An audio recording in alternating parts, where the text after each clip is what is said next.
We're going to start with verse 1.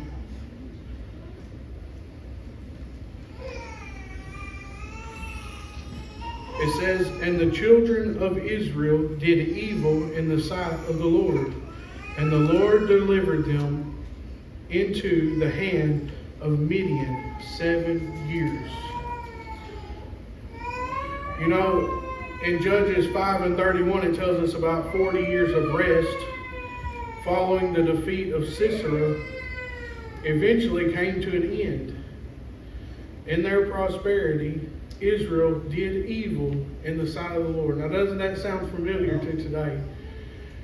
People, they find God, even though He's been there all along. They find Him, and then they begin to become prosperous in some way or another, spiritually, financially, however it may be that they're prospering, and then they begin to slip back into their old ways. And we've seen this happen with Israel several times as the generations have gone down. God, He brought Israel into bondage through the oppression of the Midianites. This was an example of God's grace and mercy to Israel because the oppression would make them turn back to God. It would have been worse if God had just left them alone.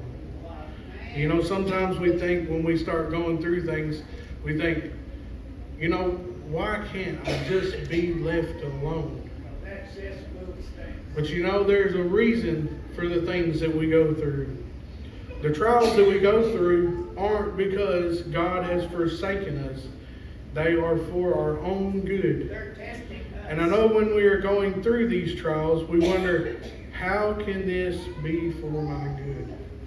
We know we have all these things come against us. We wonder, how can this be good for me?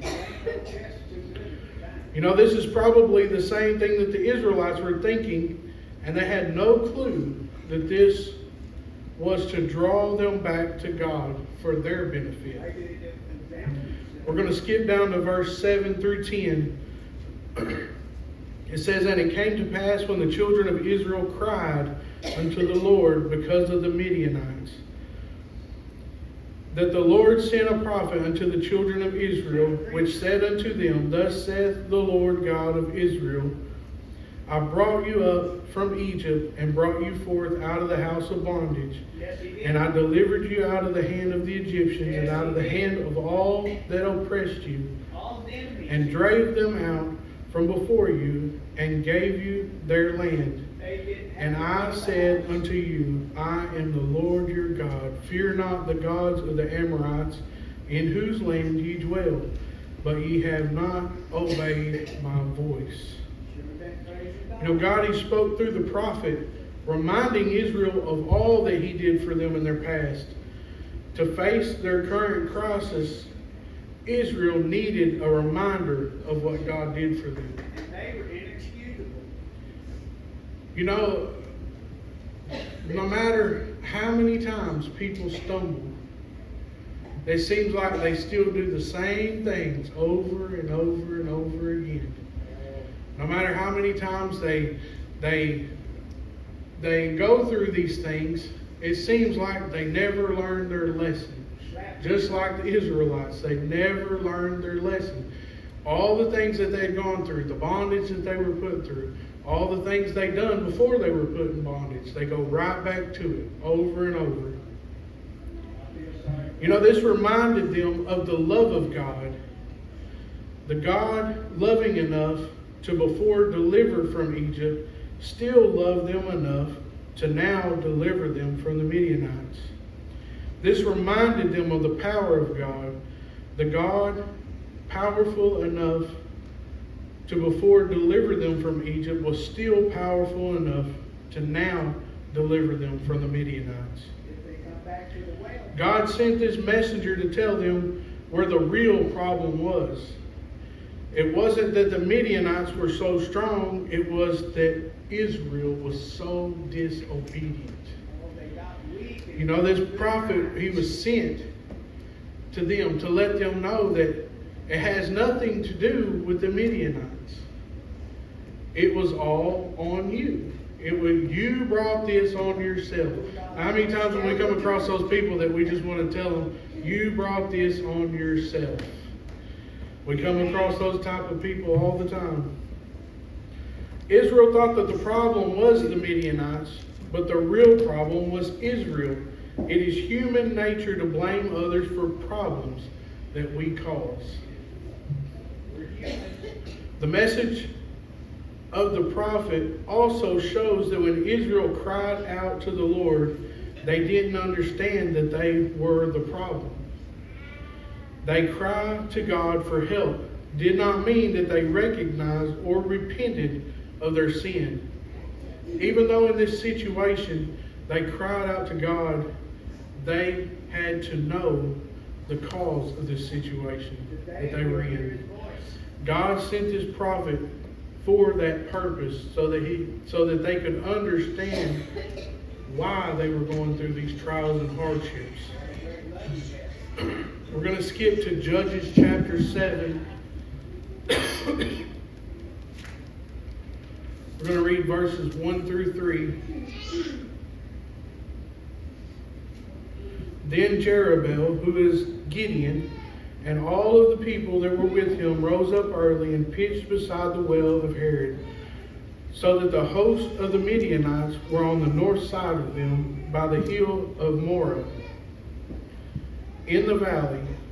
And the Lord said unto Gideon, the people that are with thee are too many for me to give the Midianites into your hands, lest Israel vaunt themselves against me, saying, mine own hand hath saved me.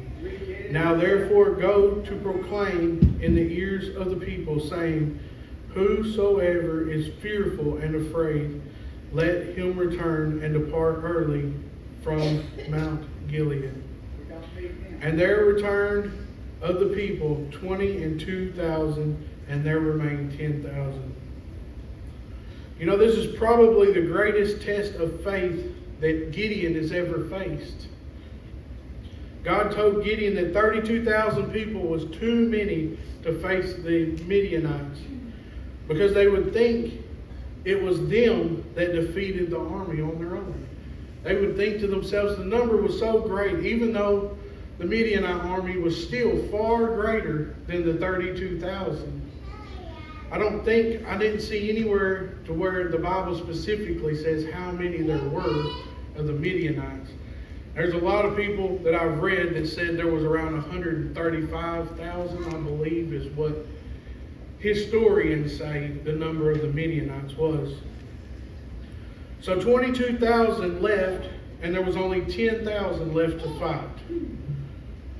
Continuing verses 4 through 8, it says, and the Lord said unto Gideon, the people are yet too many.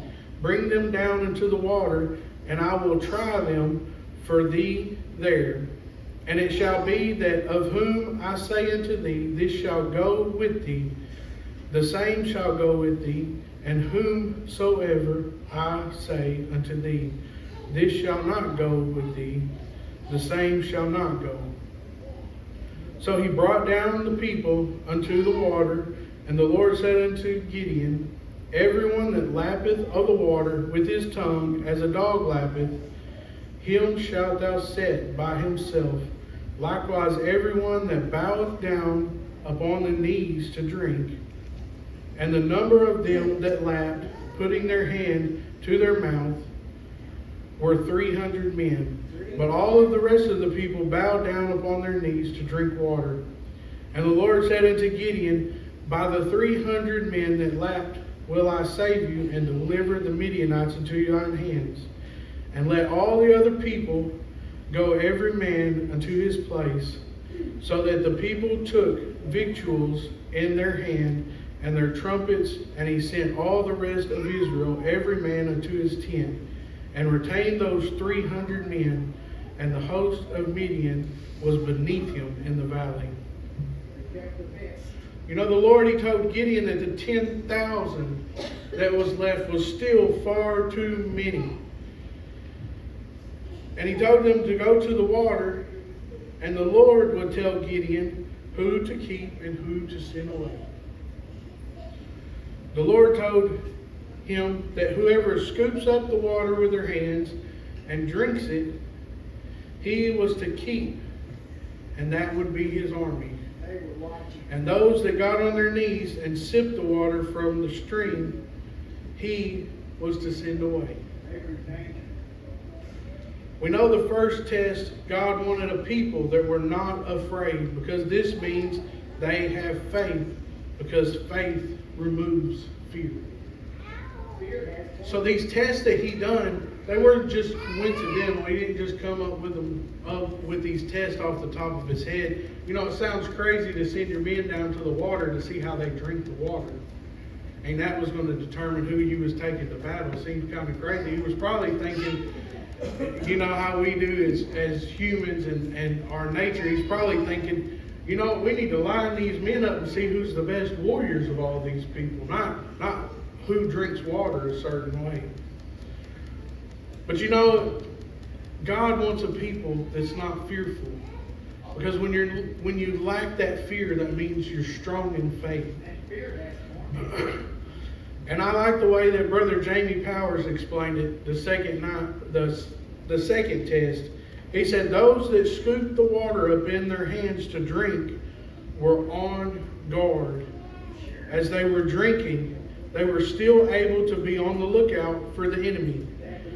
God is looking for a people that can be on guard for the enemy at all times. He's looking for a people. These tests had purpose. He wanted a people that had faith. And he wanted a people that were on guard, that were constantly, always looking for the enemy. Looking for the ways that the enemy is going to try to sneak in. After the second test, there was only 300 men that remained. And this was an acceptable number to God. With only 300 men remaining, they had no choice but to trust in God. No choice. Even if their number, you know, whether their numbers are correct or not, the 135,000 Midianites, the possible number, that's a lot of people to go against an army of 300. Judges chapter 7, verses 9 through 15, it tells us that Gideon's servant was sent to spy, and Gideon was told of a dream that strengthened his faith and built him up and prepared him for the upcoming battle. You know, God knows what we need, and he knows how to give us the strength we need to fight our battles. He knows exactly what we need.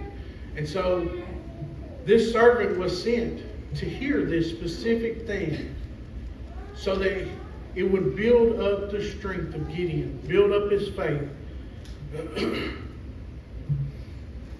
And in verses 16 through 18, Gideon tells his men his strange battle plan. The 300 men were broken up into 3 companies. They all had trumpets, which would have been ram's horns, a torch, and a pitcher. This is the strategy. And we wonder, what in the world good is a pitcher going to do? You know, what are you going to do with a pitcher? You're going to chunk it at somebody when they come running at you? The torch was to be in the pitcher, which would hide the light, because it would have been made from clay or some other material and not a glass pitcher like we think of today.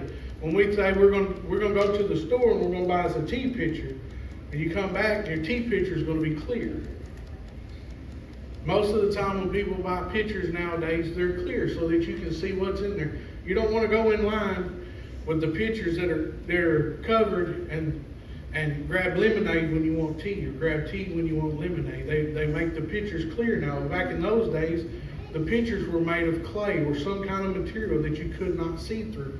So they used these to hide their torches, to hide the light from the torches. This was going to be a surprise to the Midianites. Gideon was going to break the pitcher so that the light would shine and blow the horn, And he told his men to do exactly what he does. So he had this big plan together that he was going to do these things, and all the men around him was just supposed to follow his lead. That's all he told them to do. He didn't give them any other instructions beyond that. Just do what I do. Be a good soldier. He didn't tell them to be ready to fight. He didn't tell them to be ready for anything. He said, do what I do. Be a good soldier. Verses 19 through 23, it tells us that Gideon and his men followed the plan, and it worked perfectly. The Midianites and all who were with them fled in many directions, and God's army, led by Gideon, pursued them. We see through all this that it's not Gideon's army. This army was not chosen by Gideon, it was chosen by God. This is God's army, and he allowed Gideon to lead them. He could have just as easily chose somebody else to lead them, but he allowed Gideon to lead them, just like the things that we're allowed to do today.